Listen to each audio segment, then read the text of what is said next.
my name is Cage Mathis, and this is my bedroom.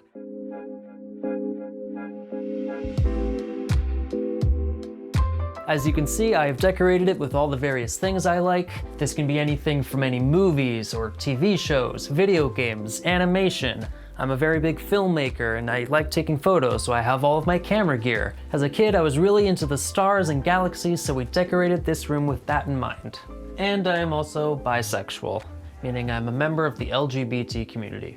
Now, here in my bedroom, I can express that freely without any worry, but unfortunately some people in the LGBT community do not have the same freedom. Queer people who don't have safe places at home must find or create a space for themselves. One such place is a GSA. Out of respect for their privacy, we did not film inside any GSAs, but we were lucky enough to have 3 members of a local high school GSA volunteer for an interview. Would you mind telling me what a GSA is? A GSA stands for Gay Straight Alliance. It is a safe space for those who might be identifying as queer or anything under that umbrella term, or those who are straight and are just supportive of the gay community to come together in a nice safe space and just talk. And it's safe, so nothing that you don't want to leave the room leaves the room. They're used in schools and high schools and middle schools, in post-secondary institutions, and they're just a place for individuals to learn about queer identities. So it can include people from the rainbow community or queer identities, and it also is an invitation for straight allies to learn more about queer experiences and how to be better allies. So it's not just an exclusive club, anyone can join. Exactly. If you just want a place to be yourself, it's a good spot to be. Just be respectful and nice to everyone and you're good to go. What do you do inside this club? Some days are just hanging out, talking about mental health, and then some days are more structured. We talk about social issues like feminism, current LGBTQ+ history. How to deal with someone who's being like really homophobic or racist. Talked about how to deal with those kinds of people and what to do in that kind of situation, which I really liked because it was really good information for me personally, because you don't want to stay quiet when they're doing that kind of stuff. Right, you don't want to deal with the harassment. Exactly. You want to do something about it. Exactly. Not all of the stuff we talk about is necessarily related to LGBTQ+ topics. Some of it is just what's personally going on in each other's lives, and it's just a place that you can talk about pretty much anything. Yeah. Right. It's basically just an open space to sort of be yourself. Exactly. Being true to yourself and in a place surrounded by others like you is something a lot of queer people value. That's why events such as this rainbow reception take place that allow the community to come together. What you know, that you say me, the one where you're showering with wet hair dripping. Tell me about the rainbow reception event. The Rainbow Reception is a Pride Week initiative sponsored by the Student Association and the Gender and Sexuality Inclusion Committee here at SAIT. We do live entertainment, we have free food, we kind of have an educational piece here, just with some employees and students sharing their stories, and it's really to just foster an inclusive and diverse community. So we do have a drag queen show as well as a drag king show. Wonderful people, we've had them 3 years in a row now, as well as Gianna Smith, one of our instructors here at SAIT, who transitioned very openly. She performs her own songs, originals, and really just reaches the community in a very positive way. Yeah, absolutely. I think self-expression is a very personal way to communicate with yourself, to embody your feelings, your emotions, and really just grow a relationship with yourself and others. Like I said, I believe that everybody has a right to be who they are, whoever that may be, and they should never feel like they're not allowed to be the person that they are. So I really think that in Calgary here, we have a very united and strong community, and I'm excited to see how it grows. Self-expression matters a lot when you're LGBT, because most of the time you feel like you have to mask who you really are. Events like this Painting with Pride, although small, help give queer people the opportunity to express themselves. And what are you doing here? We are painting for Pride. We're finger painting, trying to sneak in some educational pieces. So we're giving people a bit of like queer trivia, There's questions tied to each color, so they have to answer a different question every time that they want a new color, and if they get the question wrong, that's totally fine. We just tell them what the right answer is and then give them the color. Yeah, just kind of sneaking in some education as they're finger painting. That's my thing, yep. Yeah. Why do you think these events are important? Visibility is really important, and I think opening conversations is really important. So far, I've talked to a lot of people who didn't know what cisgender means today, and so I think giving people the space to come and find out what these terms mean in a really friendly and non-adversarial way, without being like lectury or making people feel like they're in class, but they still get to learn about it. That's what the goal here is. Have you ever been in a GSA? GSAs weren't really a thing while I was in school, but when I went to university, we had a pride space. When I was in school, I dealt with like a lot of harassment, so I really enjoyed going to the safe space. I spent a lot of time there with like-minded people and feeling like a part of a community. That really helps me to recharge and be able to go back to class. So do you believe that those kinds of safe spaces are important, especially for the gay community? I think that they're life-saving, especially for the gay community. I'm pretty biased. I run a safe space on campus. It's not a queer-specific space, but it's intended to be a safe space, and so I think they're literally life-saving resources. Yeah. GSAs don't just affect the people who go to them. Turns out, they have a big impact on the school as a whole. We spoke to a middle school teacher who chose to remain anonymous for this interview about this very topic. I've seen a huge shift having a GSA in the building. Like, these guys are loud and proud, they wear rainbows, they talk about dating whoever they date. So we're finding the inclusion and the acceptance just skyrocket by having really comfortable GSA kids and LGBTQ, just kids that aren't afraid to express themselves. Right. So then the GSA wasn't just beneficial for the kids who wanted it. It really affected the school environment as a whole.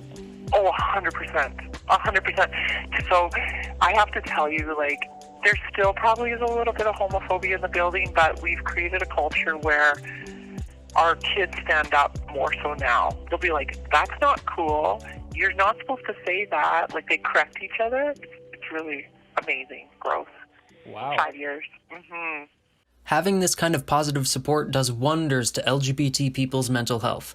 But even though queer people are being treated better, they still have to deal with homophobia in their lives. I have stories of girls being in sports and girl sports and coming out as gay or whatever, and like their teammates going to like the coaches or whatever and being like, I don't want to change in the same room as her, can you make her move or something? And that's not something I want to have to deal with, so I avoid it. That, and even if my teammates were chill with it, it can still change the dynamic of the team, which is why I think a lot of athletes tend to not come out, especially at the professional level, because instead of being known as an athlete who's there because you're good, you'll be known as the gay one. It's often not outright.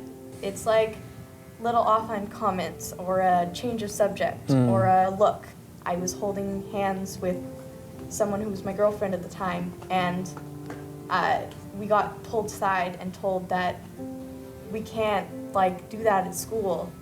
I still deal with it pretty regularly because of my grandmother. I hear her sometimes on the phone like, oh, gay people are all going to go to hell. It's such a sin. They can't bring children into this world. So yeah, I get to experience it pretty regularly, which didn't help with my internalized homophobia when I was still dealing with it. Yeah. Because it's always that fear of rejection, whether it's from yourself or from the people you love who you are close to, because I have a very close relationship with my grandmother, and it's just always really sad to think that if she knew about this part of me, that she'd treat me differently, even though it doesn't change who I am at all. Would you consider GSAs act as a support system for people who might not have it otherwise, whether it's at school or at home or with friends? For sure. I think that's what we've learned as well. So the research will tell us that GSAs improve lives, and it's not just for queer students, it's for all students. So it kind of opens up a place for people to be themselves wherever they are on that continuum. Could you tell me how GSAs specifically affect mental health? I think more often than not, it's going to have a positive impact. And again, it's a safe place to belong. It's a safe place to ask questions. It's maybe sometimes a safe place to bring in particular education that may be missing in other places. So when you feel that you're not the only one that's maybe going through something, I think for sure it helps with self-esteem and it can help with self-worth. What we've learned is that if they have any kind of support, like so if their family supports them, if they've got a friend that supports them, if their school supports them, more often than not, they're going to function very well. Their mental health is going to be taken care of, or they're going to be taking care of their mental health that way. Because they have that support system, right? Mm-hmm.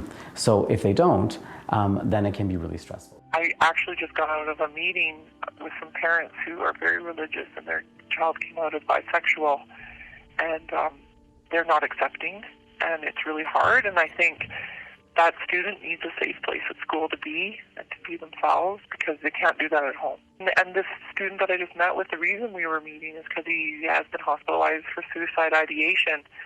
And what we were taught by a psychologist is if a kid doesn't have a supportive home life when they come out, that they're 8 times more likely to commit suicide. 8 times? So 8 times. And so that's coming from a psychologist. And so it's just really, really hard. Yeah. Yeah, they don't have a supportive home. Mm-hmm. Is that kid okay? I don't know. We're in the middle of it. So it's hard. We're trying to keep them alive. So that's the real life work that we do.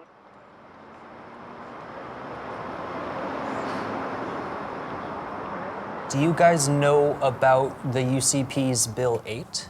In a quick summary, it just means that a lot of kids are going to be outed to their parents if they want to continue being in these supposedly safe spaces. Because Jason Kenney's Bill 8 has deemed that for the safety of the children in the GSA, their parents need to sign a waiver to allow them to participate.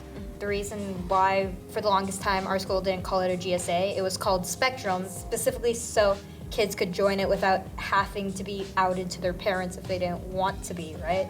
Because sometimes kids have like bad situations at home or something, and it's dangerous for them to come out of the closet. So like essentially telling the parents, yeah, your kid's gay, is sort of not the best thing for those kids. So they would avoid the club if they had to do that. I also feel like when we aren't able to call it a GSA, even though we still have the space, it makes it feel a bit more taboo. Yeah. And like, oh, this is a secret meeting, hush hush, because we can't actually say what we are, because if we do, we're going to be in danger. And another terrifying thing about this Bill 8 is we're already limited on what we can talk about as a GSA. When we have that nice term of GSA, we're still not allowed to talk about certain things because of the stigma that learning about this stuff will turn you into it. Which is very strange, because I learned about Hitler's entire history and I am yet to invade Poland. So, I don't think that's the case. Jason Kenney got voted in and he brought that new bill into place. Right. There was a public school walkout, and our kids said that they were going to do it. And we were told by our higher-ups that we couldn't stop the kids, but they had to stay on school property. Okay. And I will tell you, we had probably 200 kids walk out, and they stayed on school property. They did it super peaceful. They brought their rainbow flags, but they stood along the side of the road, and cars honked at us, and they chanted lots of things. They're pro-LGBTQ and pro-support. And it was amazing. So we had allies there, a ton of allies, really, is what that was about. It was fantastic. Queer people have long been oppressed and have had to hide who they really are for centuries. Even though we've made great social progress, we are still struggling to maintain the spaces we've created for ourselves to this very day. Gay-straight alliances may seem like a regular school club, but to many queer people, they are so much more. Overall, would you say that these GSA clubs have had a very big impact on your lives? Most definitely. And a positive impact at that. Oh yeah, absolutely. Just interacting with other people who are like you is just so important for me. And having a space where you can just relax and be yourself and not have to worry about anything else. They allow LGBT kids the opportunity to be themselves, to be educated about queer topics, and to provide a support system they might not otherwise have. And even though legislation like Bill 8 targets GSAs specifically, that won't stop us from loving and supporting one another.